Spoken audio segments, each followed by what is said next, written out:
Putang ina mo ka, hayop ka. Yes, kay diba? Lisa, diba? Lisa Tanas. Mm. Binigyan mo ako ng envelope Yes. para totoo yan. ipamigay sa DepEd.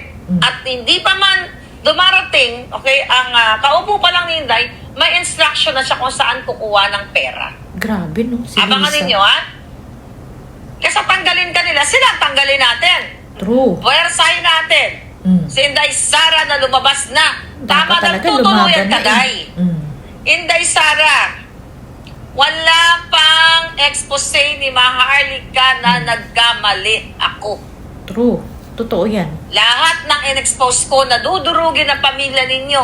2023 dahil nasa ano ka pa eh. Nasa bangag DepEd ka pa. pa. Ano sinasabi ko? Inday Sara, magising ka na. Mga bangag yan. Yes. Babagsak ka nila. Sinong mag-aakala nung unang panahon ng Maharlika, dakdak ng dakdak? Hindi tayo magpapabagsak ng gobyerno. Mga adik ang pababagsakin natin. Dapat tayo ng lang. information. Yung article number 3, wala pa tutunguhan yan. Kasi hindi na papatawag si Satagas. Yes. Pero, Pipigilan nila yan basta convicted na silang si Inday involved. Sara. Convicted na. Kita Yes. nyo naman. Nagkakamali ba si Palangganyo? Convicted na yan. Kaya, they're just buying time. Kunwari, chuchu-chuchu. Para kunyari, may Totoo dumaan sila naman sa yan. process. Kumbaga, formality na lang yan. Kung pwede nga lang nila, convict na si Inday. Tingnan mo si Didima. Tingnan mo si Laway. Convict na. Convict na. Without presentation of evidence. Hindi pa nakukumpleto ang kanilang mga witnesses na mga bano. Bano. Convict na si Inday. Kasi nga, gustong ilagay sa utak ng mga Pilipino na si Sara is ganito, ganyan, ganyan. Ngayon, tulungan niyo ako. Ilagay natin sa utak ng mga Pilipino na yan tungkol sa bribery na yan, kay Lisa Tanas nang Yes, galing ang kay pera. Lisa You talaga vloggers, if galing you're yan. listening to me, i-echo nyo ng i-echo yung sinabi ni Sara Duterte na si Lisa Tanas ay nagbigay ng envelope, pinabigay sa DepEd. Yes. Para distrong ka rin, para hindi sundin ang bids and award. Si Satanas talaga ang nag-utos at may instruction para magnakaw sa DepEd. Yun. Yaan ang i-echo natin. Maliban dito sa kaputang impeachment ng Maletagang na yan. Dahil luto na yan, mga kababayan. Yes, luto na nga yung ganyan. So, ayan na nga. Kasi ngayon nga, doon sa impeachment ni BP Sara, ayan ang pinag-uusapan nila, yung mga envelope na yan na sinasabi. Eh, kung itutuloy nila yan, at talagang pahabain pa nila, masasangkot talaga si Lisa. Kasi sinabi sa video yan ni BP Sara di ba't in-splice lang nila yung video na yon. Pero doon niya minura si Martin, si Bongbong saka si Lisa, di ba? Lalo na si Lisa Marcos at si Martin. Nasabi niya, wala kang pwesto sa gobyerno, namimigay ka ng pera, parang ganyan, di ba? So, hindi na nila na ano yan. Kasi ayan na nga sinasabi ni Maharlika na iniutos na wag nang pakialman yun. Kasi nga, pwedeng isampi na si Lisa Marcos, dahil hindi rin naman yan pupunta doon, magkakagulo lang, di ba? Mahalata lang sila. So, ayan, tingnan natin, abangan natin kung anong gagawin nila dyan. Kasi, grabe, walang ka-sustansya yung mga sila, yung sino ba yun? Yung si Chua, naku, tapos si Dilima, naku. Grabe, pero yan nga, kahit ganun sila kahihina at mga kitang-kita ng mga tao, talagang kinokondisyon pa rin nila yung mind ng mga tao na talagang si BP Sara ay convicted na. Kasi tutuluyan talaga nila si BP Sara. Ito nga sinasabi dito ni Maharlika. Pero sahin na natin na talagang lumabas sa si BP Sara at lumaban na. Kasi tutuluyan unahan na niya. Kasi kisa tanggalin ka, sila ang tanggalin mo. Tama naman. Kasi nga naka-receive tayo ng information. Yung article number 3, wala pa tutunguhan yan. Article number 3. Kasi hindi na papatawag nandiyan na sa sila sa, Satanas. sa impeachment Pero, yan convicted na si Inday Sara. Convicted na. Kita nyo naman. kita Nagkakamali nyo ba naman si ang pinagawa Palangganyo? ng mga Convicted walang na yan. Kaya, they're just buying time. Kunwari, chuchu-chuchu. Para kunyari, may dumaan sila sa process. Kumbaga, yun, formality ipakunyari na na lang lang. yan. Kung pwede nga lang nila, convict na si Inday. Tingnan mo si Didima. Tingnan mo si Laway. Convict na. Convict na. Without presentation of evidence. Yes. Hindi pa nakukumpleto ang kanilang mga witnesses na mga bano. Convict na si Inday. Kasi nga, gustong ilagay sa utak ng mga Pilipino na si Sara is ganito, ganyan, ganyan. Ngayon, tulungan niyo ako. Ilagay natin sa utak ng mga dapat Pilipino talaga, na tungkol sa bribery na yan, kay Ipakalat Lisa yan. Tanas nang galing ang pera. You vloggers, if you're listening to me, True. i-echo nyo ng i-echo yung sinabi ni Sara Duterte na si Yes. Lisa Tanas ay nagbigay ng envelope, pinabigay sa Damay talaga DepEd si Lisa dyan. para distrong ka rin, May para video hindi yan sundin ang bids and award. Si True. Satanas talaga ang nag-utos at may instruction para magnakaw sa DepEd. Yan ang i-echo natin. Maliban dito sa kaputang impeachment ng Maletagag na yan. Dahil luto na yan, mga kababayan. Lutong-luto. Hindi na nila pag-uusapan yan. Siyempre, iiwas niya Bakit si ka Lisa. mo? Dahil ang utos Yan, kung ng may utos bangag na na kape. administrasyon, wag nang itouch yan kasi ipapatawag o isusupina si Liza Tanas. Diba? Kasi ang sabi nga ni Inday doon sa video, putang ina mo ka talagang Satanas. minura niya si Diba? Lisa kasi Martin.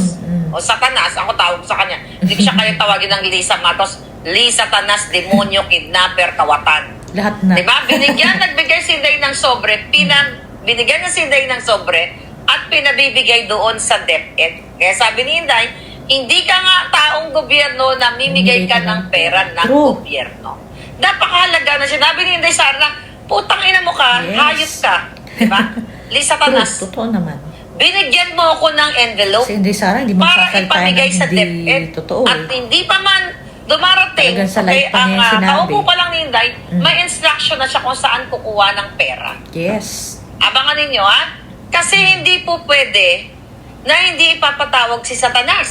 Yes, kapag At kinalkalitan nila yan. definitely, hindi pupunta si Satanas. True. Kaya iiwasan na lang nila to. Iwas na lang. Alam mo kung totoo siya, nakikita nyo, ang hina. Sabi ko nga sa inyo, Wala nga hindi pa naman, kasustansya, grabe. hindi pa nagsisimula ang impeachment hearing sa Senado, kinonvict na nila si Inday Sara. True. Minamindset Minanipulate nila nila ang tao. ang isipan ng taong bayan, kinondisyon nila, which is, you know, glad to say, na hindi nila Hindi. na-manipulate Kita naman ang sa majority survey, ng Filipino.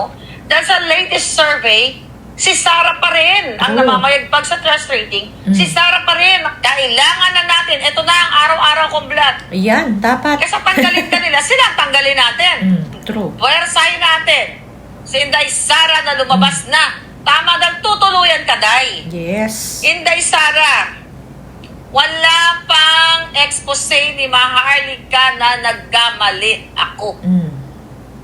Totoo na. Lahat ng in-expose ko na dudurugin ang pamilya ninyo. Ayun na nga, yung mga 2023 nangyayari na ngayon, nasa sinabi ano na ka niya pa noon eh. pa eh. Nasa bangag ka pa. Ano sinasabi ko? Inday Sara, magising ka na. Mga bangag yan. Babagsak kanila. Sinong mag-aakala nung unang panahon ng Maharlika, dakdak ng dakdak? Na sinong mag-aakala nun? Nasa DepEd pa si Inday nun. Gigil na gigil True. kay Inday nun. Hindi pa siya umaalis. Inday, ganyan-ganyan. Di ba? Anong sinabi ko? Magising ka na, mga mambubudol yan. Uubusin kayo. Lahat ng mga kaalyado na ikukulong tayo, kakasuhan tayo. Hindi tayo magpapabagsak ng gobyerno, mga adik ang pababagsakin natin.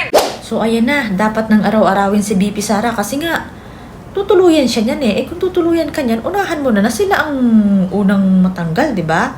Kasi, talaga namang pag ikaw ang nagsalita, yun nga, bibisita ka lang, nagkakagulo ng mga tao. Yun pa kaya ikaw yung manghikayat na tayo lumabas na, tanggalin na natin itong bangag na to. Kaya naman, sa totoo lang.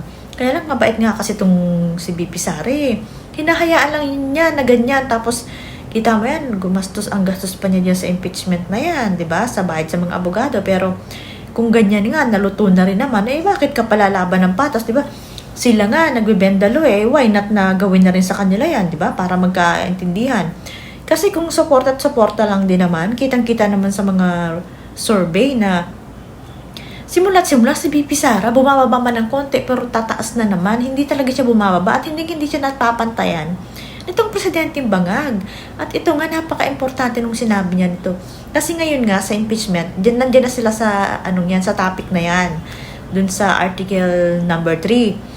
Eh, kung talagang bubususin at kakalkalin nila yun, matadamay si Lisa Marcos. Kasi sinabi nga ni BP Sara dun sa video, na in-splice nila, na hindi nila isinama, na minura niya dun si Lisa, si Martin, saka si BBM. Lalo na yung si Lisa at si Martin. Kasi nga sabi niya, Lisa, ikaw, parang wala kang pwesto sa gobyerno, pero namimigay ka ng pera ng gobyerno. Parang gano'n, di ba?